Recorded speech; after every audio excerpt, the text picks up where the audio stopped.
अस्सलाम वालेकुम students, I hope you all are fine. इस वीडियो में हम अंडरस्टैंड करेंगे पॉप ऑपरेशन स्टैक का किस तरीके से परफॉर्म होता है।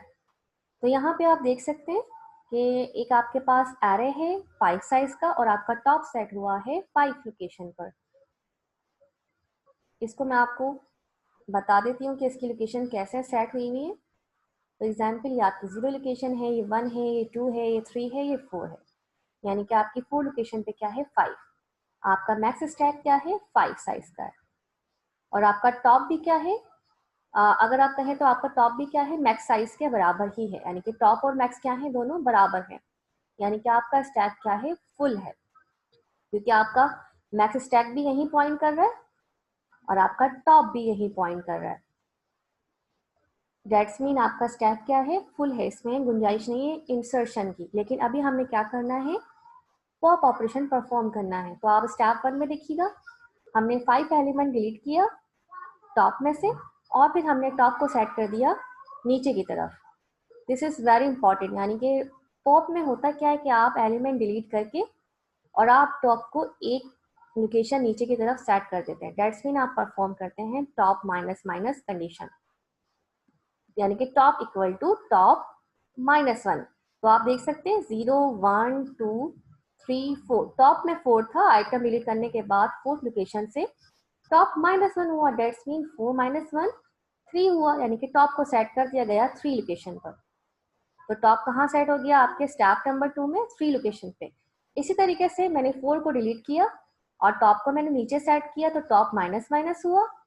टॉप मेरा कहाँ लोकेशन पे था 0 1 2 3, तो टॉप इक्वल टू टॉप -1। 3 -1 कौन सी लोकेशन पे सेट हो गया मेरा टॉप 2 लोकेशन पे। डेट्स मीन अब मेरा टॉप सेट हो गया यहाँ पर। तो होता ये है इन शॉर्ट, आप पॉप ऑपरेशन में आइटम को डिलीट करने के बाद टॉप को नीचे की तरफ सेट करते हैं, जबकि पुश ऑपरेशन में आइटम ऐड करने के बाद आप आइटम को ऊपर की तरफ सेट करते हैं। Let me show you again.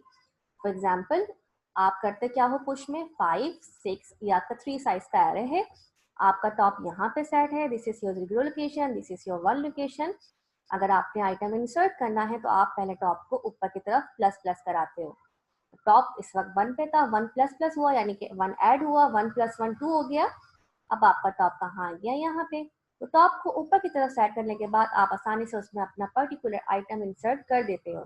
लेकिन पॉप करते वक्त आप क्या करते हैं, आइटम डिलीट करने के बाद टॉप को एक लोकेशन नीचे की तरफ आप सेट करते हैं। ठीक है, तो ये दो इंपॉर्टेंट बातें थी बहुत ज्यादा। अब हम आते हैं एल्गोरिथम की तरफ कि पॉप का एल्गोरिथम कैसा होगा।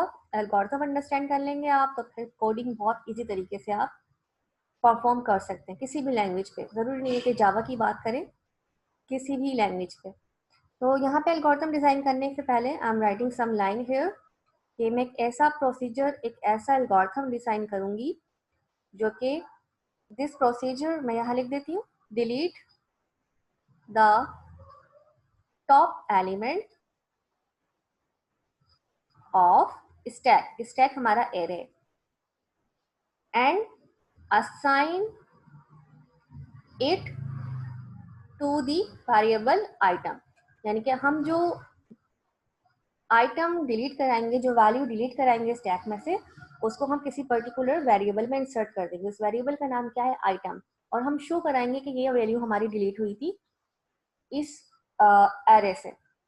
मैं आपको डेमो करके दिखाती हूँ इसकी, ताकि आपको ज़्यादा अच्छे तरीके से अंडरस्टैंड हो सके। तो यहाँ पे स्टार्ट करते हैं इसकी एल्गोरिथम डिजाइनिंग। पहला स्टेप क्या है कोडिंग का, आपने एज्यूम कर लिया अपने माइंड में, क्या एज्यूम कर लिया कि आपका स्टैक क्या है खाली है। ठीक है जनाब, आपका स्टैक क्या है खाली है। और आप किस तरीके से डिलीशन ऑपरेशन परफॉर्म करेंगे जब आपका स्टैक ही खाली है। तो स्टैक खाली होने की ड्रामेटिकल व्यू क्या है कि आपका स्टैक है 0 1 2 3 साइज का, और आपका टॉप पॉइंट कर रहा है 0 पे नहीं, आपका टॉप पॉइंट कर रहा है यहाँ पर 0 से नीचे। 0 से नीचे क्या है -1, डेट्स मीन आपका टॉप खाली है। लेकिन अगर आपका टॉप 0 पे लोकेट कर रहा होता, यहाँ पे पॉइंट आउट कर रहा होता, तो डेट्स मीन आपके टॉप 0 पे कोई ना कोई वैल्यू होती और वो मैं डिलीट कर सकती थी। तो ये बहुत इंपॉर्टेंट बात मैंने आपको बताई है यहाँ पर। फिलहाल मैंने एज्यूम ये किया कि टॉप मेरा कहाँ पर है -1 की तरफ है। तो यहाँ कंडीशन में लिख देते हैं कि इफ टॉप अगर इक्वल इक्वल है -1 के, तो दैट्स मीन प्रिंट हो जाए अंडरफ्लो। अंडरफ्लो कंडीशन, जब आप पुश करवाते हो तो आप ओवरफ्लो प्रिंट कराते हो कि overflow, there is no need for insertion any item. अभी मैंने कह दिया अंडरफ्लो है, आप ये आइटम डिलीट ही नहीं कर सकते क्योंकि इसका कोई आइटम इंसर्ट ही नहीं है। या तो आप ये लिख सकते हैं, सेकंड कंडीशन मैं यहाँ लगा रही हूँ, या तो आप ये लिखें या फिर आप यहाँ पे ये लिख सकते हैं। क्या लिख सकते हैं? इफ टॉप इक्वल इक्वल है 0 के, प्रिंट हो जाए अंडरफ्लो। इसके मीनिंग क्या है? इसके मीनिंग ये है, I am writing here,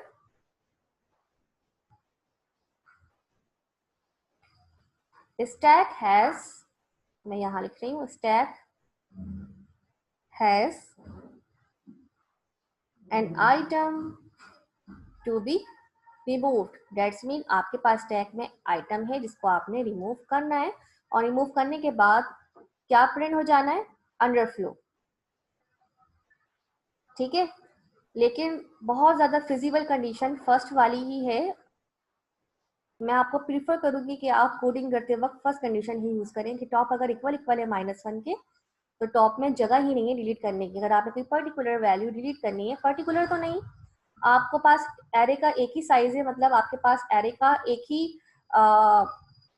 he place है जहाँ वहां वहीं से आपका डेटा इंटर होगा, पुश होगा, वहीं से आपका डेटा क्या होगा? पॉप होगा। तो डेटा अगर होगा तो पॉप होगा ना, तो आप प्रीफर करें -1 यहाँ पे।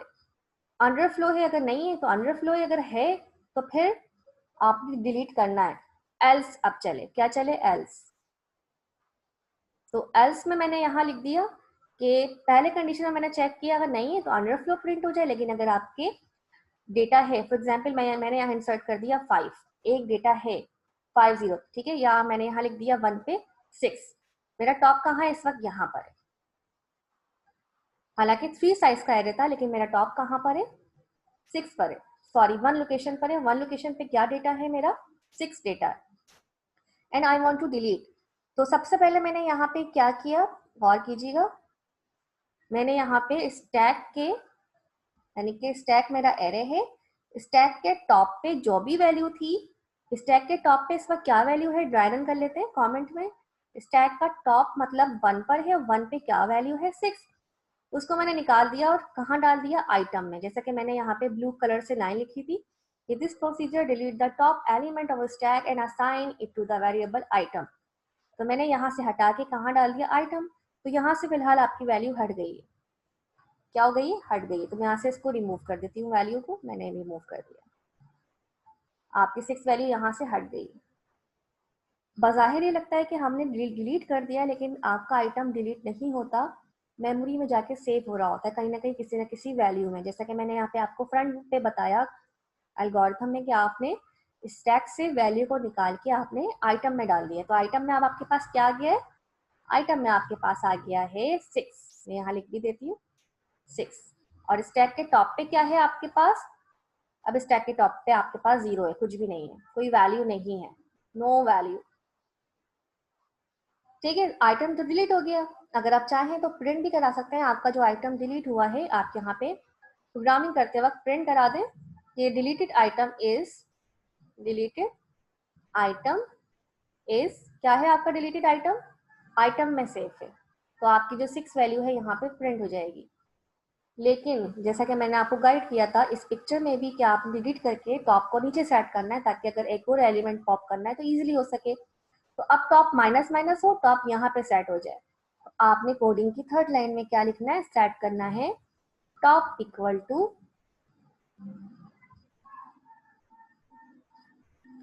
टॉप -1।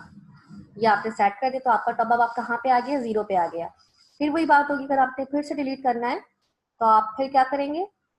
आप अगर आप एल्गोरिथम बनाते हैं, अच्छा प्रोग्राम डिजाइन करते हैं, तो आप मेन्यू ड्रिवन प्रोग्राम बना सकते हैं कि 1 प्रेस करें तो पुश हो, 2 प्रेस करें तो पॉप हो, 3 प्रेस करें तो डिलीट हो। जितनी दफा आप पॉप करें उतनी दफा आपका आइटम पॉप होकर डिस्प्ले होता रहे। और ये 4 पे आके क्या हो गया? रिटर्न।